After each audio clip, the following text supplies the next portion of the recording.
Ողջունում եմ ձեզ մարտական եղբայրությունից, սա քաղաքական օրագիրն է, ես Հրանտ Տեր-Աբրամյանն եմ։ Այսօր, երբ որ տեսագրում ենք այս հաղորդումը մայիսի 9-ն է, մի քիչ կխոսենք այդ թեմայից եւ երկուշաբթի լինելու է մայիսի 12-ը, որը մեր իրական 1994 թվին տարած հաղթանակի հերթական տարեդարձն է եւ նաեւ անդրադառնալու ենք այդ թեմային։ Իդեպ այսօր ասեմ նաեւ ձերբակալել էին մեր ընկեր նկարիչ, արվեստաբան Կարեն Քյուփելյանին, եթե մեր հաղորդումները նայել եք, հատկապես պատմական շաբաթ, այդտեղ մի հատ քարտեզ է երևում, իրական դա ոչ թե ճշգրիտ քարտեզ է, այլ նկար է, հողից սարքած նկար է քարտեզի տեսքով, եւ այդ թեմային էլ մի փոքր կանդրադառնամ, բայց սկսենք մայիսի 9-ից, հիշում եք, որ մի ժամանակ որն է ոչ այդքան վաղ անցյալում Երրորդ հանրապետության, այսպես կոչված Երրորդ հանրապետության պատմության մեջ սա նշվում էր որպես եռատոն։ Մենք նշում էինք Երկրորդ համաշխարհայինում սովետական միության հաղթանակի օրը կամ ինչպես իրենք ասում են մեծ հայրենական պատերազմի հաղթանակի օրը, նշում էինք Շուշիի ազատագրումը եւ նաեւ Երկրապահի օրն էին նշում այդ օրը եռատոն։ Հիմա իհարկե ոնց որ ամեն ինչ վերադարձել է շրջանս յուր, ոչ մի եռատոն այլևս չկա, սովորական ձևով նշվում է մայիսի 9-ը որպես սովետական միությունից ավանդված տոն եւ հիմա էլ գիտեք Ռուսաստանում դա ոչ թե ուղղակի տոն է, այլ իրենց ամբողջ այդ կարելի ասել պաշտոնական գաղափարախոսության ամենակարևոր սա ասած հիմնականն է։ Դա իրական ուշ սովետում արդեն այդպես դարձավ մեծ հոկտեմբերյան հեղափոխության փոխարեն սկսեցին այդ հաղթանակի տոնը նշել։ Եվ ամեն ինչ վերադարձել է նույն կետին, ինչից որ սկսվել է։ Փաստորեն այս հարցում էլ մենք վերադարձել ենք նորից այն վիճակին, որը գոյություն ուներ մինչև Արցախյան շարժում եւ մինչև Արցախյան պատերազմում հաղթանակ։ Հայկական Արցախը այս պահին չկա, մերը չի, մեր վերահսկողության տակ չի, ավելին Հայաստանի ղեկավարությունը, չեմ ուզում ասել Հայաստանի Հանրապետությունը, բայց Հայաստանի ղեկավարությունը պաշտոնապես ճանաչում է Արցախը որպես Ադրբեջանի մաս, գիտեք, այդ բոլորը խոսք կա նաեւ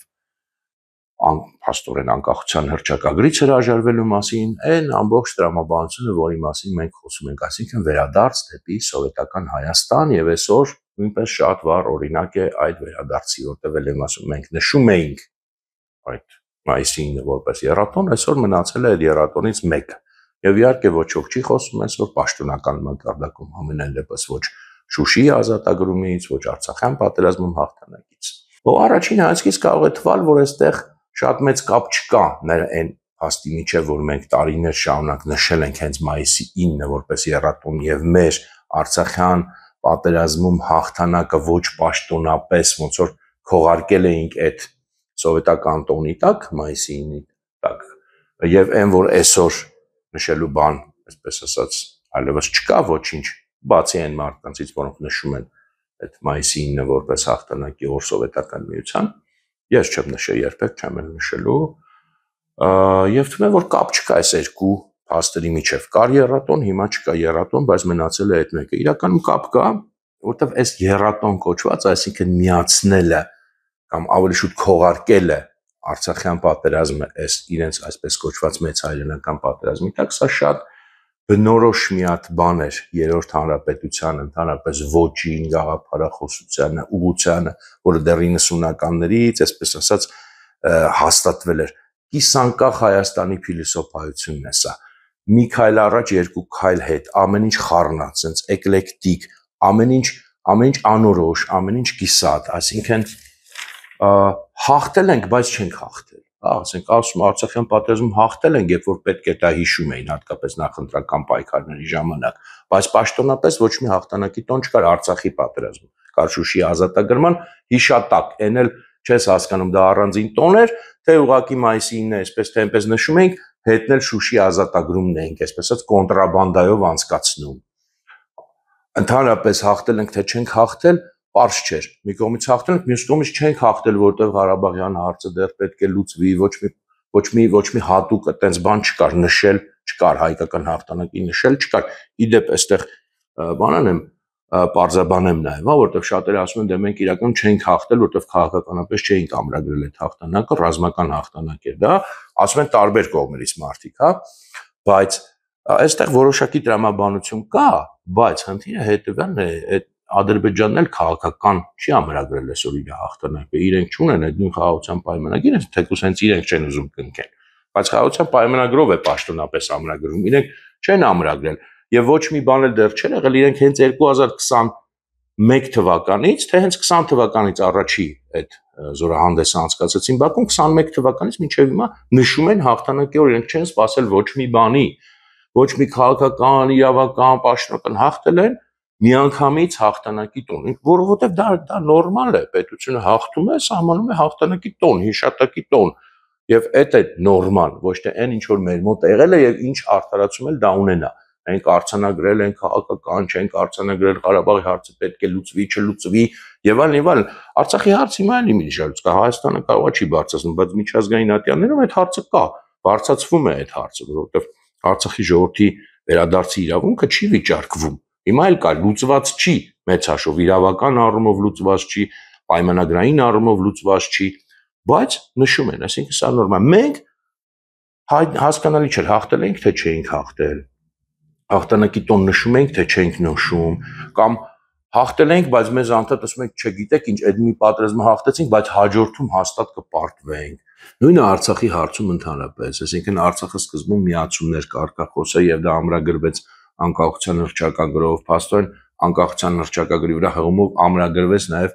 մեր սահմանադրության մեջ։ Հետո ասացինք, չէ, Արցախը անկախ է, Արցախը անկախ հռչակվեց, բայց Հայաստանը Արցախի անկախությունը չճանաչեց եւ այլն, այս ամեն ինչը դուք հիշում եք։ Այս անորոշ կիսատ մի քիչ այս կողմ, մի քիչ այն կողմ իրավիճակը, որը ներկայացում էր որպես այդտեն շատ դիվանագիտական, խորամանկ եւ այլն, բայց հետո այդ խորամանկությունների մեջ մենք ինքներս խճճվեցինք, ստեղծեցինք մեր իսկ համար մի հատ փակուղային իրավիճակ, եւ այդ փակուղային իրավիճակը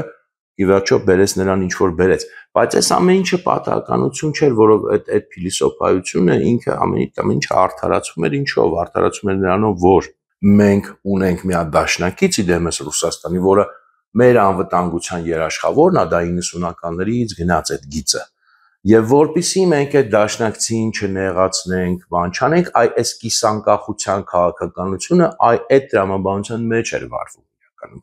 այսինքն դա պատահականություն չէր, որ ամեն ինչ այսպես կիսատ էր, նույնը մեր պատմությունն էլ, ասենք, սովետական Հայաստանի պատմությունը, առաջին հանրապետության պատմությունը, ամեն ինչ այսպես կիսատ եւ անորոշ էր, մի կողմից Կարմիր բանակը եկավ, Հայաստանը անկախ օկուպացրեց, այսինքն դա օկուպացիա էր, մյուս կողմից էլ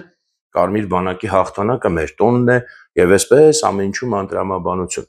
Եվ ինչ եղավ այստեղ, այս կարևոր շատ թեմա է, կարևոր շատ թեզ է, որ մենք հաղթեցինք առաջին պատերազմում, որովհետեւ մենք այն ժամանակ ընդունեցինք եւ դա մեզ փորձը կյանքը ստիպեց, ոչ թե մենք դրան հասանք, հասկացանք տեսականորեն, կյանքը հենց 88-ից սկսած շարժման փորձը կյանքը բերեց նրան, որ մենք սեփական անվտանգությունը կարող ենք ապահովել միայն սեփական ուժերով, որովհետեւ ինչից սկսվեց այդ միտքը, երբ որ եղան նույն այդ Սումգայիթի ջարդերը, Բաքվի ջարդերը եւ այլն, եւ անվտանգության երաշխիքը, որը իբր տալիս էր սովետական պետությունը, իրական ռուսական կայսրությունը չաշխատեց, այդ ժամանակ հայերի մի մասի մեջ նորից ծնվեց այդ միտքը, որ պետք է զենքը վերցնել եւ սեփական պաշտպանությունը ապահովել սեփական ձեռքերով։ Եվ այդ տրամաբանության մեջ էլ մենք ի վերջո հաղթեցինք Արցախյան պատերազմը 90-ականներին։ Բայց հետո հենց մենք էլ այդ տրամաբանությունից սկսեցինք նորից հետ նահանջել դեպի անկախության քայլ առ քայլ, աստիճանաբար, մաս առ մաս զիջում, որտեղ մենք փաստացի, ոչ իրավական, բայց փաստացի մեր անկախությունը սկսած 90-ականներից մաս առ մաս զիջել ենք տարբեր բաներով, տարբեր ձևերով։ Հանուն իբր էլի անվտանգության երաշխիքի, այսինքն այն համակարգը, որը սովետական միության մեջ կար, ընդունված էր, բայց ինքը չաշխատեց ճգնաժամային պահին, եւ հենց այս համակարգը, այսինքն փիլիսոփայության փոփոխությունն էլ բերեց մեզ դեպի 2020 թվական եւ հետագա, որովհետեւ էլի այդ անվտանգության երաշխիքը, որի վրա ամբողջ հույսը դրված էր եւ հանուն որի այս ամբողջ անկախության սահմանափակման քաղաքականությունը վարվում էր, այս ամբողջ sense այդ կիսատ քայլերը ալվում էին, ինքը չաշխատեց նորից, այսինքն նորից եկանք մենք վճռական պահի, ճգնաժամային պահի, պարզվեց նախ դաշնակից չունենք, ինչ որ մարդիկ դա նախապես էին հասկանում, բայց դա էական չի, նրանք փոքրամասնություն են եղել, չաշխատեց, դաշնակից չունենք եւ հետո ասացին լավ, եկեք գոնե էլի զիջենք, դադարեցնենք դիմադրությունը, դադարեցնենք պատերազմը, որպեսզի գոնե մնացորդը Արցախի փրկենք։ Այդպես էին, չէ՞ հիմնավորում։ Եվ պարզվեց դա էլ է սուտ, ոչ մի երաշխիք չկա։ Եվ այն ժամանակ էլ մարդիկ, որոնք ասում էին մինչև վերջ պայքարում էին այդ գաղափարի դեմ, որ ռուսական խաղապազորքը մտնի, նրանց ասում էին ինչպես թե դուք ուզում եք, որ Արցախը վերջնականապես կործանվի, Հայաստանը կործանվի, բայց տեսանք, որ եկավ ռուսական զորքը, կարևոր չի հիմա իրանք ինչ արդարացումներ կունենան, բնականաբար այդտեղ Հայաստանի քաղաքականությունն էլ նշանակություն ունի, մենակ ռուսականը չի, ոչ մեկ մենակ ռուսների վրա մեղքը չի գցում, դա համատեղ բան է, բայց փաստացի մենք տեսանք, որ այդ երաշխիքը, անվտանգության այդ երաշխիքը, որի վրա ամբողջը կառուցված էր, ինքը նորից մեզ բերեց այդ կոտրված տաշտակի մոտ կանգնեցրեց։ Եվ այսօր մենք նորից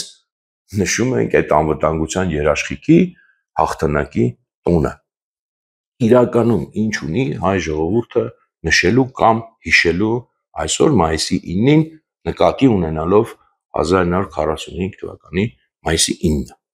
Նշելու ոչինչ չունի, իմ խորին համոզմամբ ես բազմիցս եմ այս կարծիքը հայտնել, հիմնավորել, բայց հիշելու շատ կարևոր բաներ ունի։ Նախ եւ առաջ իհարկե հիշելու ունի, որ սովետական պաշտոնական այդ թվերը 300,000 են ասում, կա կարծիք 100,000-ի մասին, էական չի։ Շատ մեծ թվի մասին է խոսքը, անկախ նրանից թե 100,000 է թե 300,000 է հայ ժողովրդի համար, որը այն ժամանակ Հայաստանի բնակչությունը 1 միլիոն ու մի քիչ մարդ էր, դե ճիշտ է, հայերը ապրում էին նաև, գիտեք, Վրաստանում, Ադրբեջանում, այլ տեղերում սովետական միության էական չի։ Ընդունենք 100,000-ավոր կամ թեկուզ տասնյակ հազարավոր ոչ թե ուղղակի զոհերի հիշատակը, այլ երիտասարդների, հայ երիտասարդների ամենա այն ակտիվ, եռանդուն, սերունդ ապագայում մարդիկ, որոնք պետք է սերունդ տային այդ մեծ կորուստը հանուն ինչի ոչ ոք չի կարող մեզ հիմնավորել։ Ինչ էլ ասեմ, որովհետև ոչ ոք չի կարող հիմնավորել, որ եթե հայ ժողովուրդը իր 100,000 երիտասարդներին կամ 300,000 երիտասարդին մատաղ չաներ,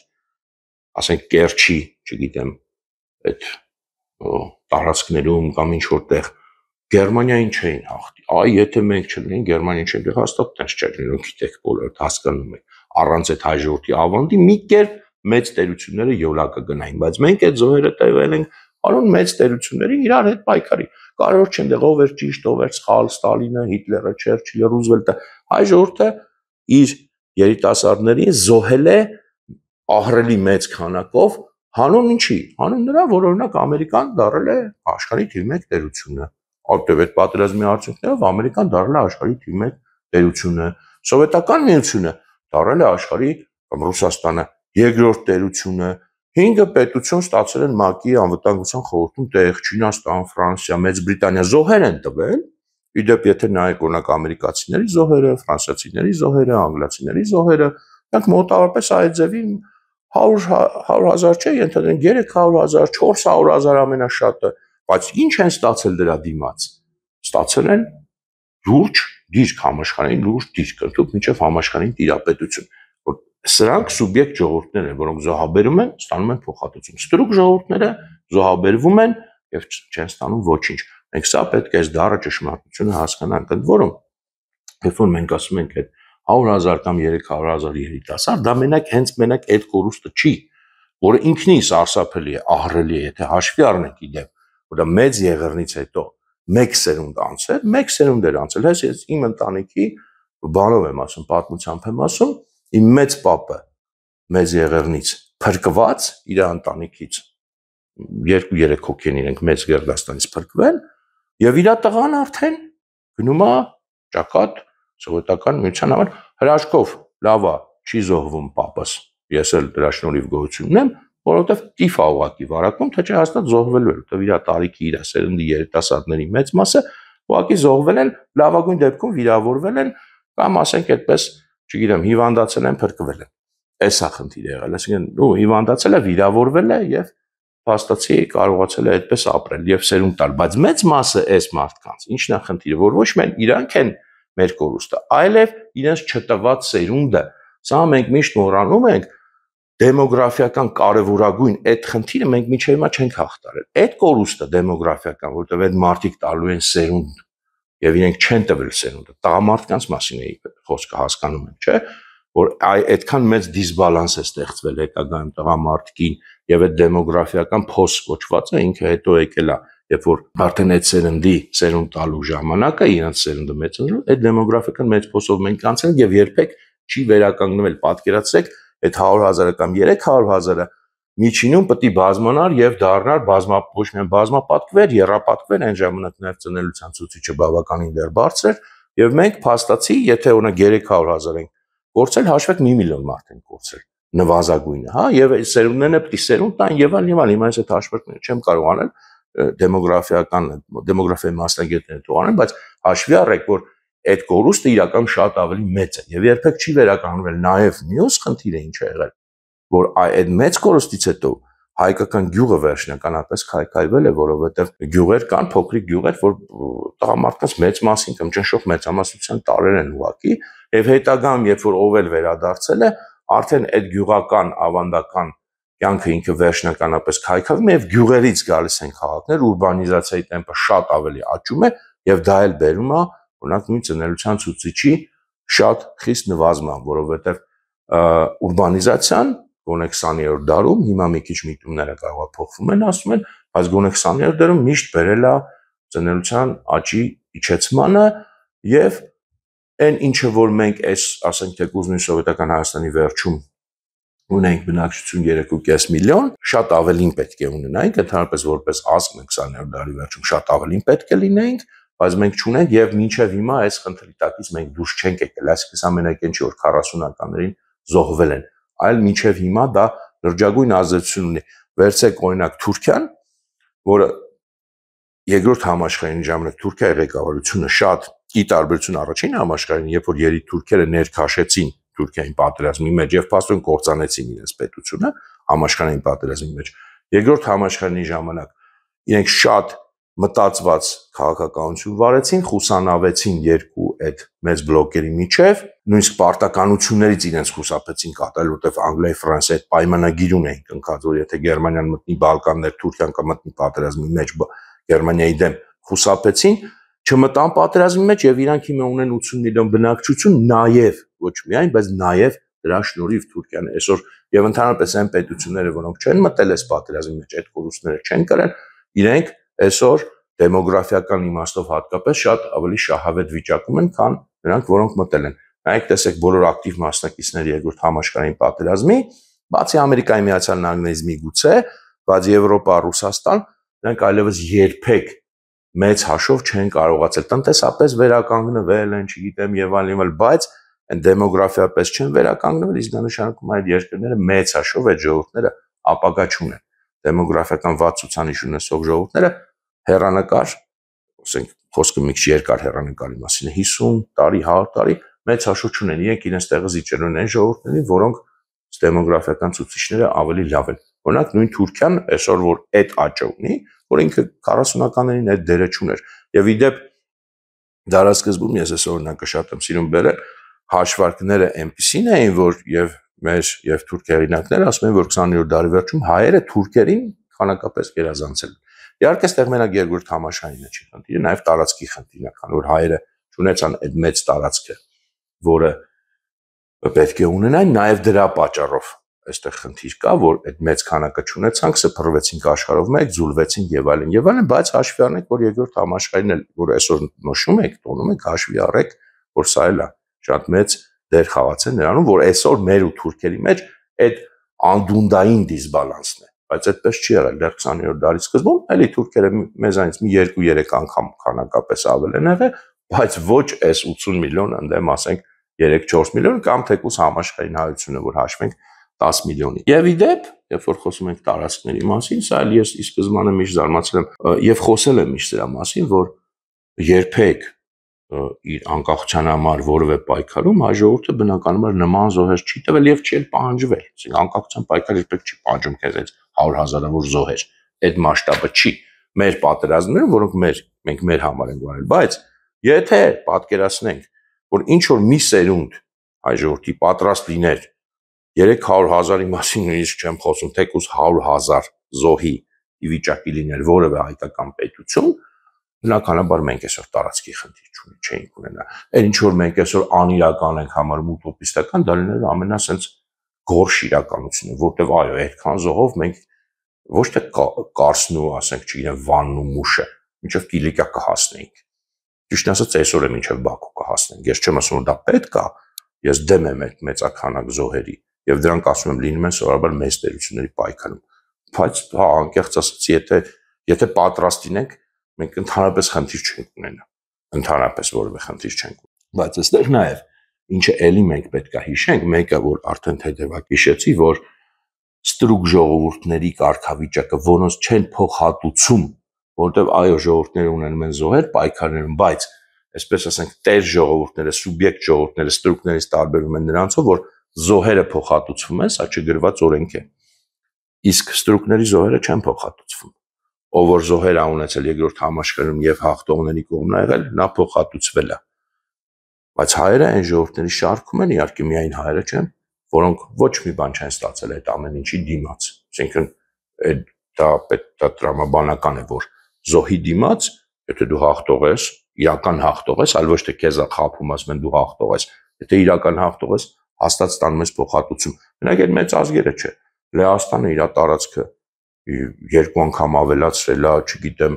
այն մյուս տեսեք արևելյան Եվրոպայում փոփոխություններ են ինչ տեղի ունեցել, բայց հայերը չեն ստացել ոչ մի բան։ Ճիշտ է, հանուն արդարության պետք է ասել, որ Ստալինի ժամանակ այդ ծրագիրը իրապես կար, որ Արևմտյան Հայաստանի մի մասը գոնե միացնեն սովետական Հայաստանին, բայց այդտեղ էլ ամերիկացիները եւ անգլիացիները դրան դիմադրեցին, արդյունքն է մեզ հետաքրքիր, թե ով ինչ էր ուզում դա այլ հարց է, արդյունքը նա է, որ ստրուկ ժողովուրդներին ոչինչ բան չի հասնում։ Եվ չի հասել, ինչքան էլ նորից ողջևորվել են, նամակներ են գրել ռուսաց ցարին, չգիտեմ, եւ այլն, ոչինչ բան ի վերջո չի ստացվել։ Եվ մյուսը այդ ստրուկ ժողովուրդներն են, որոնց խաբում են։ Ամենաէժան ձևով խաբում են, որպեսզի իրան այն միտքը ներշնչեն, որ հա այդպես դու էլ ես մասնակցել, դու էլ քո ավանդը ունես, լուման ունես, եւ որպեսզի ինչ որ ձևի արդարացնեն, ամենաէժան ստերով խաբում են, օրինակ այդ հայտնի պատմությունը, որ Թուրքիան պետք է հարձակվեր սովետական այդ միության վրա Կովկասի ճակատում, եթե Գերմանիան Ստալինգրադի ճակատամարտում հաղթեր։ Դե այս փաստի մասին ես շատ եմ կեղծ փաստի մասին խոսել, իմը չեմ ուզում մանրամասնեմ, մի պարզ դրան հակադրված են, որ իրոք փաստաթղթերով ապացուցված, որտեղ սա ոչ մի փաստաթղթով ապացուցված չի, Գերմանիան պատրաստում էր Թուրքիայի վրա հարձակվել, սովետական միության խնդիրը լուծելուց հետո, եւ կար դա փաստաթղթավորված է, դա հեքիաթ չի, երկրորդ դա օպերացիան, որը սկզբում Բալկաններից էին պատրաստվում մտնել, երբ որ սովետական միությանը դեմ կռիվը սկսվեց, դա հետաձգվեց եւ արդեն այդ ժամանակ գերմանական գլխավոր շտաբը պլանավորում էր Թուրքիա մտնել, երկրորդ օպերացիան իրականացնել, այդ թվում Կովկասից Հայաստանից մտնելով Թուրքիա եւ թե այդտեղ հայերը ինչ փոխհատուցում կստանային եւ այլն, դա արդեն կախված կլիներ հայերի մասնակցությունից։ Այդ ճշմարտությունը հակառակն է։ Ոչ թե Թուրքիան էր պատրաստում սովետի վրա հարձակվել, այլ Գերմանիան էր պատրաստում Թուրքիա մտնել, որտեղ Թուրքիան ամեն դեպքում ինչքան էլ խուսանավում էր, բայց Անգլիայի դաշնակիցն էր համարվում եւ Գերմանիայի ճանապարհին էր մերձավոր արևելքի Իրան։ Իրանք մեծ պլաններ ունեին։ Եվ ասեմ, իդեպ ես էլ ասեմ, որ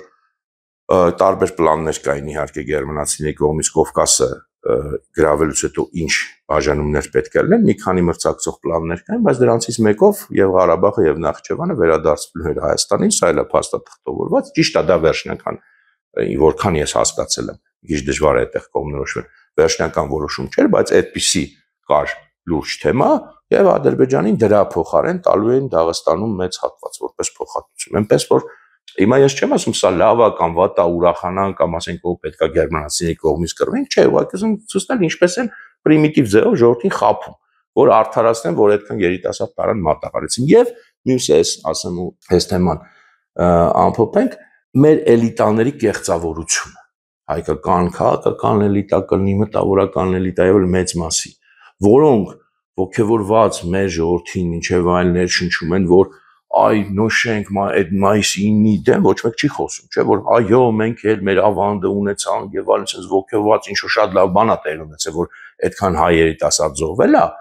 բայց երբ որ խոսքը սեփական կռիվների մասին է, այդ նույն էլիտան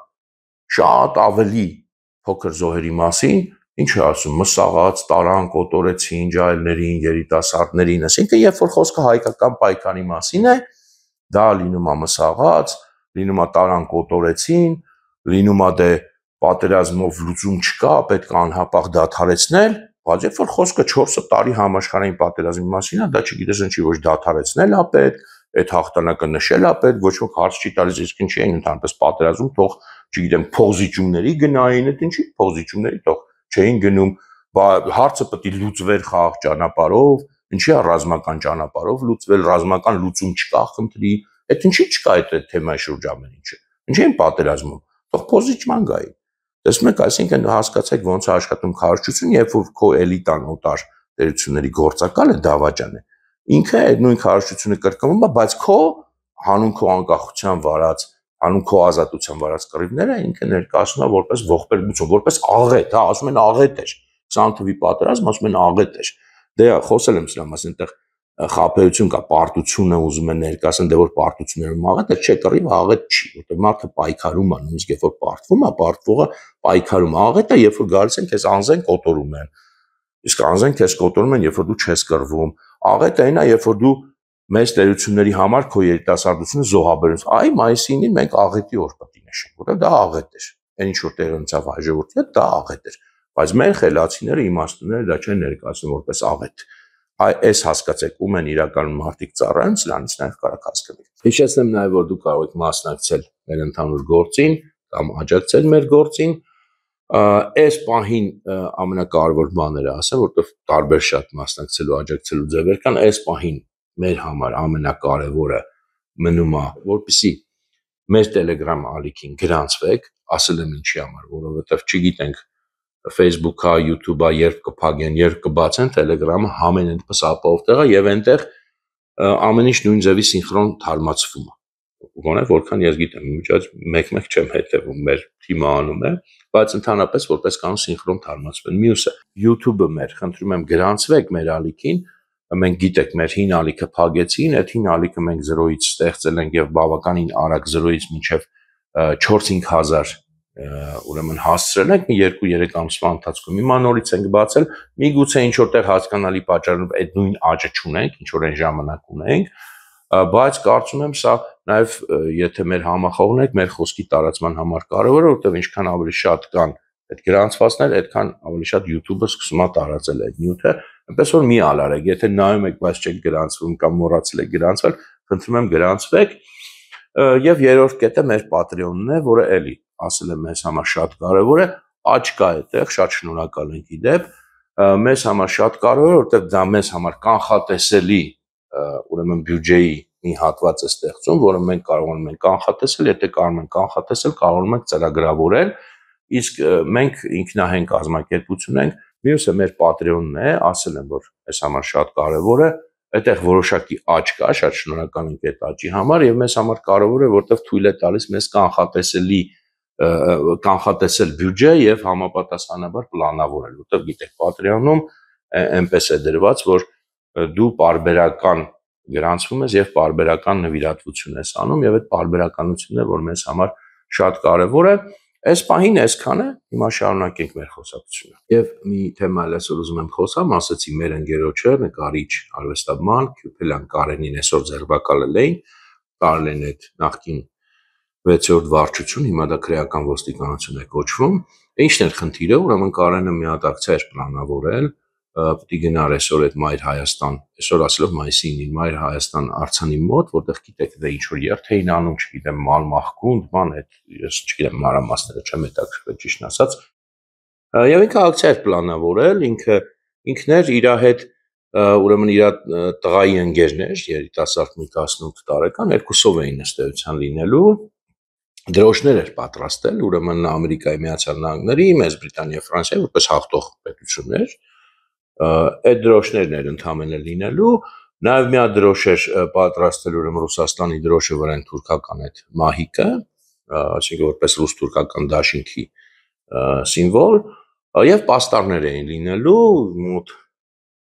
3 պաստառ, կարծեմ, որտեղ հարցականի տակ էր դրվելու այս երկրորդ համաշխարհայինում հայ ժողովրդի զոհերի եւ մասնակցության իմաստը, այդ զոհերի իմաստը։ Ճիշտն ասած, այդ պաստառների տեքստերի կազմանը ես էլ եմ մասնակցել, ես գիտեի նախապես այդ ակցիայի մասին, բայց ընդհանրապես Կարենը չէր հայտարարել, հրապարակային չէր հայտարարել դրա մասին եւ մի քանի հոգով գիտեինք։ Ես գիտեի, էլի մի 2-3 հոգի, այդքան, այսինքն, բայց ինչն է հետաքրքիր, որ ձերբակալել են փաստորեն ինքը Շենգավիթում է ապրում եւ դուրս է եկել մեքենայով, դուրս է եկել տնից, մի խաչմերուկ անց իրան արդեն ձերբակալ են, այսինքն նախապես իմացել են, դրա համար շեշտեցի, որ շատ քիչ մարդ է իմացել իրականում դրա մասին, կարող է մի 10 հոգի լավ չգիտեմ, անմիջապես ձերբակալել են, այսինքն իմացել են, որ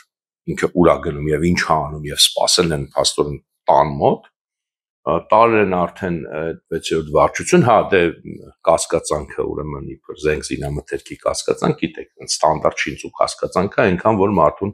այդ 6 ժամը այնտեղ պահել են այդ 6 ժամը, հետո արդեն մենք փաստաբանին խնդրեցինք, որ զանգի հետաքրքրվի, զանգեց հետաքրքրվեց, այնտեղ ասացին, այո, մեր մոտ է, բայց դեռ ավել բան չենք կարող ասել, պետք է ղեկավարության հետ ճշտենք, ես էլ արդեն Facebook-ում գրեցի այդ ինչ որ փաստաբանից տեղեկություններ ստացա, դրանից գրեթե անմիջապես հետո բաց թողեցին Կարենին, պահել են ուղղակի այնտեղ զրուցել են, խոսել են, փաստացի ոչ մի քննչական գործողություններ որքան հասկանում տեղի չունեցավ, որտեղ իրենք էլ են իմացել ինչի համար են իրականում ձերբակալում, բայց ինչն է այս պատմության մեջ նշանակալի, այն որ փաստորեն այսօր էլ այսպես կոչված անկախ Հայաստանում խնդիր կա ինչ-որ մարդը այս մայիսի 9-ի հետ կապված իր դիրքորոշումը հրապարակայնորեն արտահայտի ակցիայի միջոցով, բնականաբար բացարձակապես խաղաղ, ընդ որում նույնիսկ ոչ բազմամարդ ակցիայի մասին է խոսքը,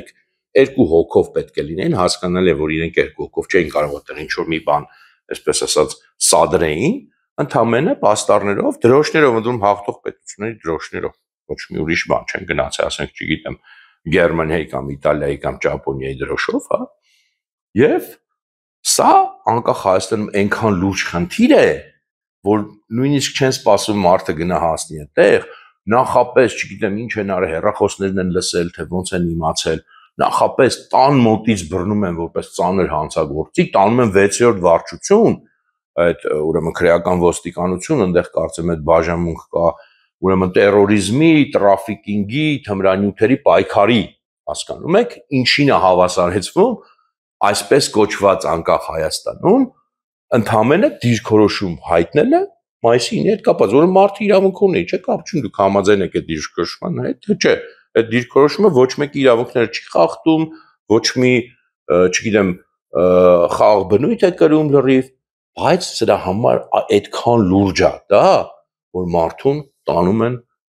քրեական ոստիկանություն տերորիզմի, թմրանյութերի դեմ եւ տրաֆիկինգի դեմ պայքարի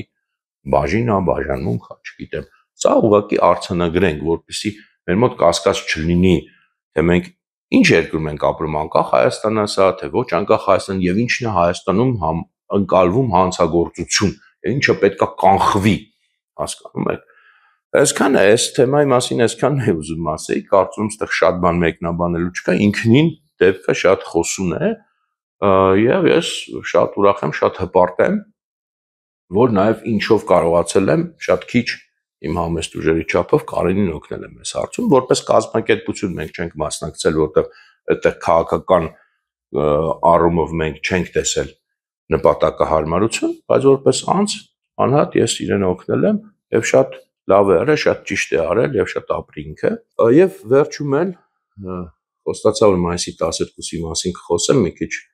իհարկե ժամանակ քիչ մնաց դրա մասին խոսելու, մենք անցյալ տարի մարտական եղբայրությունով մայիսի 12-ը 30-ամյակը մեր հաղթանակի 94 թվին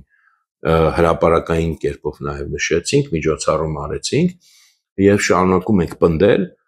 որ մեր իրական հաղթանակը մայիսի 12-ին պետք է նշվեր եւ հիմա էլ պետք է նշվի եւ շատ կարեւոր է դա, հեսա էլ կհիմնավորեմ։ Ինչու մայիսի 12-ին, որտեղ տեսեք Շուշիի ազատագրումը իհարկե շատ կարևոր իրադարձություն էր Արցախի պատերազմում, բայց Շուշիի ազատագրումը Արցախի պատերազմում հաղթանակը չէր։ Դա 92 թվականն էր եւ Շուշիի ազատագրումից հետո եղել են կռիվներ եւ շատ լուրջ պարտություններ եւ նահանջներ մեր կողմից։ Հենց 92 թվականի ամռանը հատկապես աշնանը, հետո էլի են եղել ճակատամարտեր, հետո եղել են հաղթանակներ, եղել են պարտություններ, նահանջներ, գրողներ եւ հաղթել ենք մենք 94 թվականի մայիսի 12-ին։ Եվ երբեք դա Հայաստանում Ոչ նշվել է, ոչ հիշատակվել է, նույնիսկ այդ օրը տենց չի եղել, ոչ մի չի նշվել, ընդհանրապես այդ օրը տենց ուղղակի հա դե ասում էին զինադադար կնքեցին այդ օրը, հիշողները հիշում էին, ոչ մի բան ավել։ Եվ արդեն սկզբում ասացի, որ իրական խնդիրը թվում է թե սա սիմվոլիկ հարց է զուտ, բայց խնդիրը այստեղից է սկսվում, որ եղել է հաղթանակ չի նշվել, հաղթանակի տեղը նշել են մայիսի 9-ին Շուշի ազատագրման օրը, այն էլ պարզ չի նշել են թե չէ։ Եվ այստեղից լուրջ արդեն, որտեղ այստեղից երևացել է արդեն պետության վերաբերմունքը սեփական հաղթանակին, ոնց որ այդ հաղթանակից ամաչեին, փորձում էին թաքցնել։ Այդ այն չէ, որ ասում են, էլի որ իշատակից, որ մենք քանի որ քաղաքականապես չենք ամրագրել, դա այդ չի։ Ուղղակի այդ հաղթանակը փորձել են հնարավորինս այնպես անել, որ հայ ժողովուրդը չզգա, որ ինքը հաղթել է, չզգա, որ ինքը հաղթանակ ունի։ Դա է եղել իրական պատճառը, իրական հիմնավորումը, որպեսզի այդպես թաքցնեն։ Կարծես ամոթ բան է տեղի ունեցել։ Չենք հաղթել եւ պաշտոնապես էլ հիշում եք առաջին նախագահներ օրինակ ասած մենք պատերազմ չենք հաղթել, մենք ճակատամարտ ենք։ Դե հիմա Ալիևն էլ պատերազմ չի հաղթել, ճակատամարտ է հաղթել, ով ասեց որ պատերազմ է հաղթել։ Ասում են պատերազմ հաղթել է այնա որ մենք Բաքու կմտնենք, կապիտուլյացիա կստորագրեր։ Այս թեմային շատ եմ ես անդրադարձել, որ իրական ինչքան միֆական է այդ ամեն ինչը, այդպես բան չկա, որ ասենք հենց մենակ դա է հաղթանակ համը, բայց այստեղ էլ դե կներեք, բայց Երևան չեն մտել։ Այդ էլ որ նոյեմբերի 9-ին ասում են կապիտուլյացիա, դե դա էլ ասեք ճաշակյաց է, կապիտուլյացիան շատ կոնկրետ հասկացություն է ռազմական պայմանագրի, հիմա չեմ ուզում խորանալ, բայց մեր պայքար շարքում շատ մանրամասն բացատրել եմ հիմնավորված, ոչ թե օդից վերցած, այլ հիմնավորված ինչա կապիտուլյացիան իրավական քաղաքական առումներով։ Բայց տեսեք, որ իրենք այդպես չեն ասում։ Իսկ մենք եւ դա իհարկե հատուկ մտածված քաղաքականություն էր, որպեսզի այդ հաղթանակի թեման չլինի։ Բայց հիմա ինչով է կարևոր հիմա դա հիշել, որտեղ լավ անցյալում չեն արել, հասկացանք ինչի չեն արել, բայց մենք համարում ենք, որ հիմա էլ շատ կարևոր է ոչ միայն հիշել, այլև նշել։ Թեկուզ ասենք, չգիտեմ, պարտադիր չի հրապարակայնորեն, եթե հնարավորություն չկա կամ այս պահին իմաստ չկա, ինչ որ ձևով նշել դա, որովհետև եւ հիմնավորում չի, որ դա գիտեք ինչ հետո մենք պարտվել ենք, ուրեմն մենք հաղթանակը չպետք է հիշենք, ճիշտ հակառակը, ժողովուրդները իրենց հաղթանակները հիշելով են հաղթարում իրենց պարտությունները, որ չկա տենց բան աշխարհում, որ ասենք ինչ որ ժողովուրդ հաղթանակ տանի, հետո պարտվի, ասի դե քանի որ պարտվել եմ, այն մի հաղթանակս մոռանամ, այդպես չի։ Ժողովուրդները նշում են իրենց հաղթանակները, անկախ նրանից թե հետո ինչ է եղել եւ հիմա առավել եւս դա պետք է հիշել, որտեղ մենք մեր սերունդներին, հատկապես այն սերունդները, որոնք չեն տեսել դա սեփական աչքերով, իսկ հիմա դա արդեն բավականին մարդիկ են շատ։ Ասենք ես 76 թվականից ծնված եմ, ես 18 տարեկան եմ եղել ուղիղ, ինձ 18-ս լրացած չէր 94 թվականի մայիսին։ Եվ մենք դեռ հիշում ենք, բայց մենք արդեն 50-ին մոտ մարդիկ ենք։ Իսկ մեզանից հետո եկողները կամ լրիվ մանուկներ են եղել, կամ ծնված էլ չեն եղել, իրենք չեն վերապրել դա, չեն հիշել։ Իրենք հակառակն են հիշում եւ հիմա մեծանալու են սերունդները, որ պարտությունն են հիշելու։ Եվ հենց այդ փորձը մեր պետք է փոխանցենք այդ սերունդներին, որ հայը այդ խեղճ ու պարտվածը չի մենակ, հայը նաեւ հաղթող կարող է լինել եւ ոչ թե ինչ որ վաղ անցյալում Վահան Մամիկոնյանի ժամանակ կամ Տիգրան Մեծի ժամանակ կամ թեկուզ Նժդեի ժամանակ մենք ենք տեսել ոնց է դա հնարավոր, ոնց հայը կարող է հաղթի շատ դժվար, դժոխային պայմաններում, երբեք հավասարը հավասարի կռիվ չի եղել, անհավասար կռվում կարող է հաղթել, դա հնարավոր է, հակառակը հենց հիմա մենք պետք է վերջապես նշենք, որպեսզի մեր ապագա հաղթանակի սկիզբը դնենք, այս տիպի բաներից է նաև հաղթանակը կերտվում։ Մենք խոսել ենք դրա մասին, որ մեր նպատակը մեծ հայկական կարող է միայն հաղթանակը լինել, ուրիշ նպատակ չի կարող լինել, ուրիշ նպատակ մեզ երբեք տեղ չի հասնի, երբեք մենք ուղղակի չենք լինի նույնիսկ այսպես ասեմ, որտեղ մեծ նպատակներ պետք է դնես, որ կարողանաս մոբիլիզացնես ինքդ քեզ եւ ինչ որ բաների հասնես։ Այդ խոսել ենք առանձին մի հատ հաղորդմամբ։ Եվ այդ ճանապարհին շատ կարևոր է նաեւ այս սիմվոլիկ առաջին հայացքից զուտ սիմվոլիկ գործողությունները, բայց սա հոգեբանություն է եւ սա դաստիարակություն է եւ սա փոխանցելիքն է մեր սերունդներին։ Ես սա շատ եմ կարում։ Ես իմ օրինակով եմ ասում, ես ուզում եմ, որ իմ տղաները շատ փոքր են, իրենք չեն տեսել։ Մեկը 2014 թվականին է ծնվել, մեկը պատերազմից հետո ընդհանրապես ծնվել 21 թվականին։ Ես ուզում եմ իրենց փոխանցեմ, որ ես տեսել եմ, ես դա ապրել եմ եւ դա շատ կարեւոր ապրում ու զգացողություն էր ինձ համար եւ իմ սերնդի համար։ Եվ իրենք պետք է իմանան, որ պարտությունը չի օրինաչափ, հաղթանակն է օրինաչափ, որ հայը կարող լինել նաև հաղթող եւ ոչ ոք թող ինձ չասի նաև որ գիտեք միացած նոր բան կա թուլությունը խեղճությունը ինքը միշտ նաև իմ խորին համոզմամբ հիմարության հետ է կապված կնեք ոչ բանականության հետ է կապված ես չեմ հավատում որ թույլը խեղճը կարող է ասենք օրինակ խելացի լինել նույնիսկ թույլի հոգեբանություն ընդունողը ասենց ասեմ հա որ ընդունում է պարտված է ինքը աշխարհը ճիշտ չի կարող տեսնել ինքը աշխարհը միշտ տեսնում է իր վախերի իր բարդությունների լույսի ներքո իսկ դա adekvat աշխարհ չի adekvat աշխարհը տեսնում են հաղթողները եւ այդ հաղթողի հայացքը եթե մենք պահպանենք հոգեբանությունը պահպանենք adekvatությունն էլ կպահպանենք բանականությունն էլ կպահպանենք իրական ռացիոնալիզմն էլ կպահպանենք սա է որ ես ուզում եմ որ մենք փոխանցենք մեր սերունդերին եւ դրա համար խնդրում եմ հայեր ջան անկախության արժեքը կրող հայեր ջան անկախության կողմնակից հայեր ջան նշենք մայիսի 12-ը հիշենք կարևոր չի որ հետո պարտվել ենք առավել եւս նշենք ու հիշենք թեկուզ ամեն մեկը մեր տներում մեր օջախներում մեր ընկերական շրջապատներում որտեղ ոնց ուզեք բայց նշեք ու հիշեք ու սերունդներին փոխանցեք որ հայը տարել է մեծ հաղթանակ եւ այդ հաղթանակը մենք նշում ենք մայիսի 12-ին այդ երրատոն մայիսին էլ ստիպված չենք այդ ամեն ինչին հարմարվել մենք ունենք մեր հաղթանակի օրը եւ մենք դա հիշելու ենք եթե նույնիսկ մարդիկ որոնք հաճախ այդ հաղթանակի մասնակից են եղել իրանք տեր չեն ուզում կանգնեն իրենց արածին ցավոք սրտի պատճառները էական չէ մենք պատրաստ ենք մենք տեր կկանգնենք մենք կհիշենք այսքանը այսօր շնորհակալություն